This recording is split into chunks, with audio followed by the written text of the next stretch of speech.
नमस्कार, welcome to my channel. मैं सुब्रजीत जाना।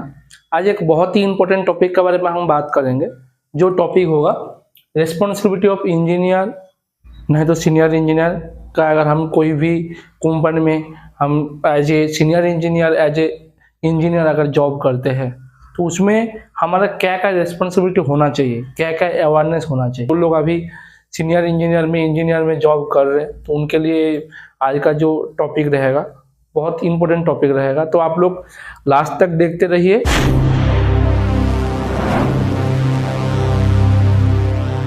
तो सबसे पहले तो जो भी रिस्पॉन्सिबिलिटी ऑफ इंजीनियर होगा, इसमें हम दो तरीके से डिवाइड करेंगे। एक होगा जनरल रिस्पॉन्सिबिलिटी की जनरल अवेयरनेस, जो जनरल होना चाहिए, और दूसरा टेक्निकल अवेयरनेस। ये दो चीज में हम डिवाइडेड करेंगे। अब जनरल अवेयरनेस में क्या होता है, अगर इसके हम डिवाइडेड करते हैं,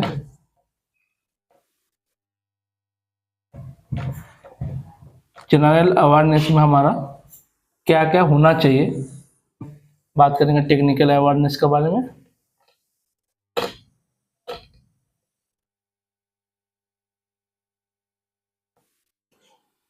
सबसे पहले जो आएगा सेफ्टी।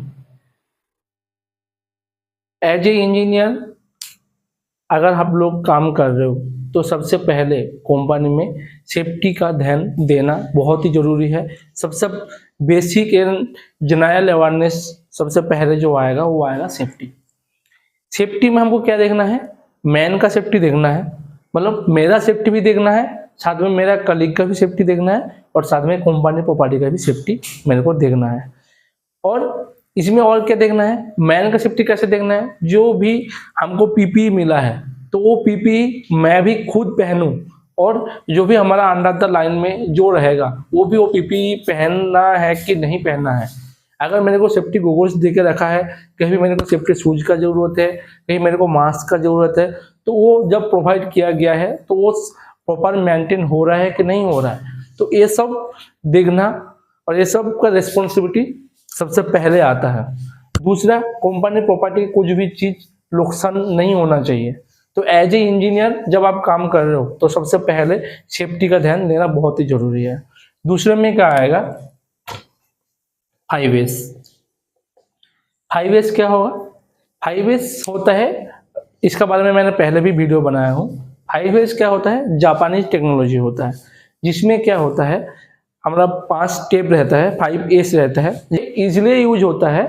जो भी वर्क प्लेस पे हम काम करते हैं उसको व्यवस्थित तरीके से रखना, कोई भी कार्यस्थल को व्यवस्थित तरीके से रखना ही होता है 5 A's। तो ये भी एक एज ए इंजीनियर आप जब काम करते हो, जहां हम काम करते हैं वहां 5 A's मेंटेन हो रहा है कि नहीं हो रहा है, ये देखना भी हमारा जनरल अवेयरनेस में आता है। तीसरा, काइजेन। इनका बारे में भी, काइजेन के बारे में भी मैंने पहले वीडियो बना कर रखा हूं, अगर हो सके तो आप लोग देख सकते हैं। काइजेन देखना क्यों जरूरी है, काइजेन क्या होता है, कुछ भी हम चेंज कर रहे हैं जो कुछ बेटर के लिए। तो अगर मैंने एज ए इंजीनियर काम कर रहा हूं, अगर आप लोग एज ए इंजीनियर काम कर रहे हो तो आप लोगों को पहले देखना है जो कंपनी का इम्प्रूवमेंट हम कैसे करें। डेली एक लाइन पे काम कर रहे हैं तो हमको ये ध्यान देने का जरूरत है जो इम्प्रूवमेंट हम कैसे कैसे करूंगा। तो काइजेन क्या क्या मैं कर सकता हूँ लाइन पे, जिसके लिए कंपनी का बेनिफिट हो, मेरा प्रोडक्ट बहुत अच्छे बने, मेरा रिजेक्शन ना बने, तो वो हमको ध्यान देना जरूरी है। चौथा, ओकायोके। ओकायोके क्या होता है, एक मिस्टेक प्रूफिंग टूल होता है, जिसमें गलती से भी हम मिस्टेक ना करें। एज ए इंजीनियर जब हम काम कर रहे हैं तो हमारा जनरल अवेयरनेस ये होना चाहिए, जब लाइन पे कहाँ गलती हो रहा है और उस गलती को कहाँ मैं सुधार कर सकूं, ऐसे तरीके से सुधार कर सकूं ताकि हम गलती से भी गलती ना करें। जब हम वहाँ काम कर रहे हैं, पूरा दिन उधर रहते हैं, तो हमको वो देखना चाहिए जो हम पोकाए को कहाँ का इम्प्रूवमेंट कर सकता हूँ, कहाँ का ऐसे टूल पोकाए को यूज कर सकता हूँ जहां गलती करने का चांसेस है आगे जाके गलती ना हो। तो एज ए प्रोडक्शन इंजीनियर एक जनरल अवेयरनेस ये भी आता है जो पोका का इम्प्लीमेंट करे। तो ये सब होता है जनरल अवेयरनेस में आता है। अब इसके बाद क्या होगा हम देखेंगे कि टेक्निकल अवेयरनेस में क्या क्या आएगा। ये पहले टेक्निकल अवेयरनेस हमको ये आना चाहिए, प्रोसेस फ्लो डायग्राम, जिसको हम बोलते हैं PFD। इसका बारे में हमको मालूम होना चाहिए, क्योंकि अगर हम काम कर रहे हैं, जो भी प्रोसेस हो रहा है, चाहे अब कोई भी इंडस्ट्री में हो, कोई भी हमारा प्रोडक्ट बन रहे हैं, तो वहाँ जितना सारा प्रोसेस है तो उसका एक प्रोसेस फ्लो क्या है, उसका डायग्राम हर एक इंजीनियर को मालूम होना चाहिए। तो ये सबसे पहले जरूरी चीज़ है, क्योंकि कहाँ से इनपुट आ रहे हैं, कहाँ से आउटपुट जाएगा, आउटपुट होने के बाद हम कहाँ भेजेंगे। अगर मेरा मटेरियल रिजेक्ट हो गया, कि मटेरियल अगर रीवर्क हो गया, तो वो रीवर्क के लिए हम कहाँ वापस भेजूंगा। तो ये टोटल प्रोसेस फ्लो डायग्राम में आता है। तो ये प्रोसेस फ्लो डायग्राम के बारे में सबको मालूम होना चाहिए। सेकेंड में क्या मालूम होना चाहिए आपको, फीफो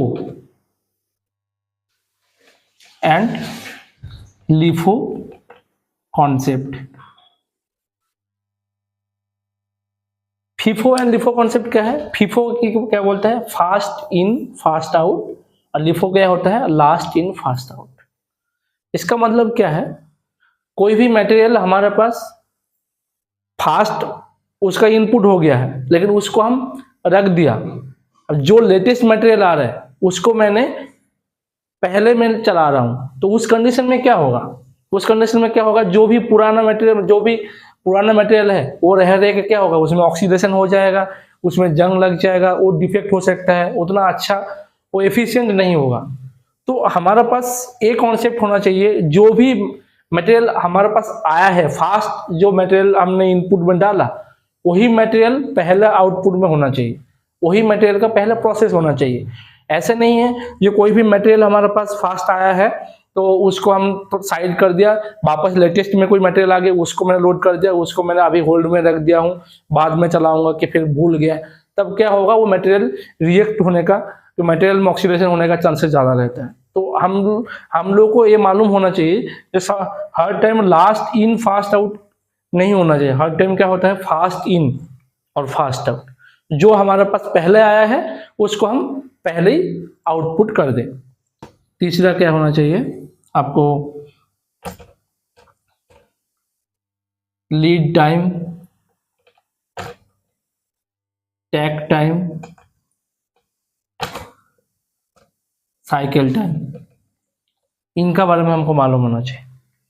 जो लीड टाइम क्या है, टैक टाइम क्या है, साइकिल टाइम क्या है। साइकिल टाइम क्या है, कोई भी मटेरियल बनने में कितना टाइम लगता है, कितना टाइम पे एक मटेरियल तैयार हो जाता है।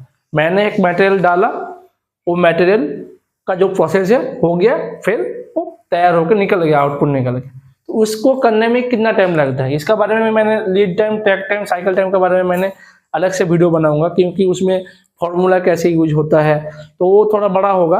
अभी हमने बस बेसिक अवेयरनेस जो हमको मालूम होना चाहिए वो हम देखेंगे। दूसरा क्या होगा, टैक टाइम। टैक टाइम क्या होता है, टैक टाइम ये होता है जो कोई भी कस्टमर को देने के लिए हमारे पास कितना मैक्सिमम टाइम है।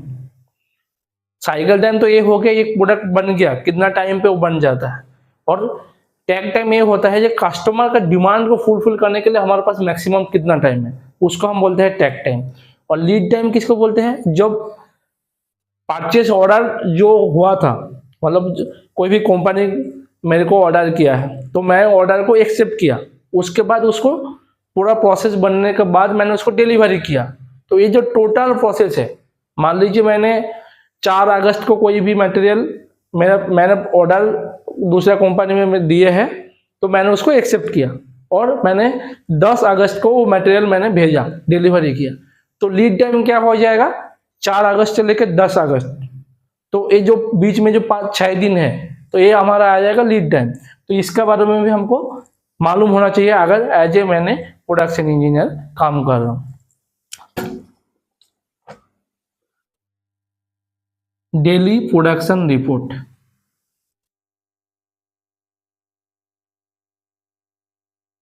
जिसको बोलते हैं DPR, डेली प्रोडक्शन रिपोर्ट। इसके बारे में हमको मालूम होना चाहिए जो हमारा मशीन में क्या क्या काम चल रहा है, पूरा दिन में मशीन में क्या क्या काम चला, कितना ब्रेकडाउन आया, कितना मशीन में मैन पावर कितना लगा था, उसमें रिएक्शन कितना निकला, कितना आउटपुट निकला। तो ये सब जो रिपोर्ट हम बनाते हैं, ये रिपोर्ट बनाना आना चाहिए अगर एज ए इंजीनियर मैं काम कर रहा हूँ तो।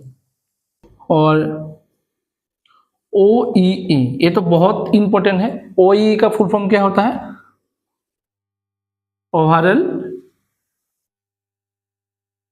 Equipment efficiency.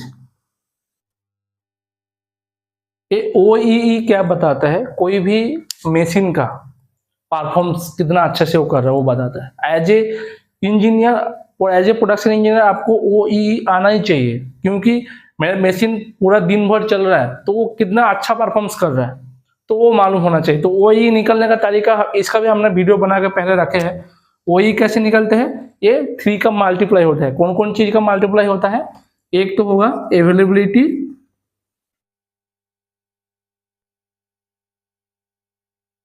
दूसरा परफॉर्मेंस,